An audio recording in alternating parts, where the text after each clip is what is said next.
84 ang naghain ng kanilang kandidatura sa pagkasenador sa 5 araw na ibinigay ng COMELEC sa paghahain ng Certificate of Candidacy.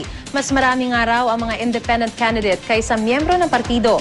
Pero gaya ng mga nagdaang eleksyon mula sa mga kilalang angka ng mga politiko ang marami sa kandidato. Di tuloy maiwasang mausisa sila sa issue ng political dynasties. Balitang hatid ni Tina Panganiban Perez.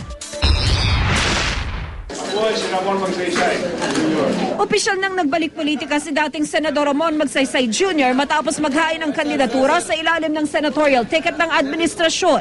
Isa sa makakatapat niya mula sa United Nationalist Alliance o UNA, ang asawa ng kanyang pamangkin, si Congresswoman Mitos Magsaysay. Yung ating mga kapangalan, it's all right. It's not a problem for me. Ang ating mga botante, they are discerning, they are smart.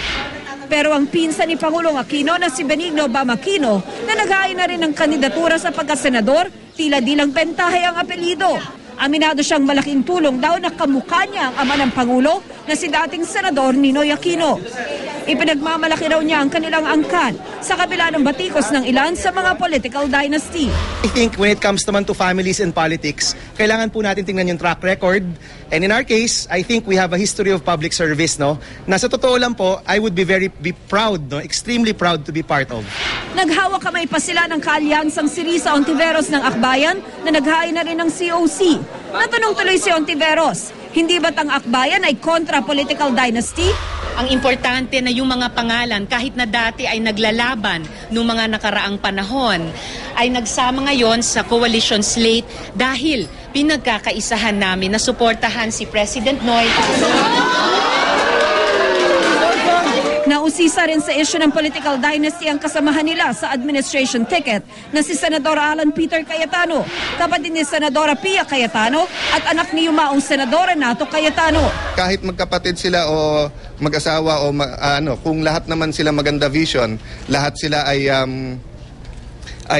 good para sa good governance at gusto manilbihan, i-consider nyo. Naghain din ang COC sa pagkasenador si dating Buhay Party List Representative Christian Señeres sa ilalim ng Democratic Party Philippines na sinamahan ng amang si dating Ambassador Roy Señeres at ng Pangulo ng kanilang partido na si Baldomero Falcone na tatakbo ring senador. Kag nasa palengke, talagang hinahalongkat at pinipili ang pinakasariwa. At sa darating po na halalan, ang mga botante po ay mamimili ng mga kandidato at mga kandidati. Sinamahan din ni Vice President Jejomar Binay ang anak na si Nancy Binay na maghain ng COC para punan ng ika-12 slot ng senatorial ticket ng una. Sinagot din niya ang issue ng political dynasty. As what my brother said, we're a dynasty of service.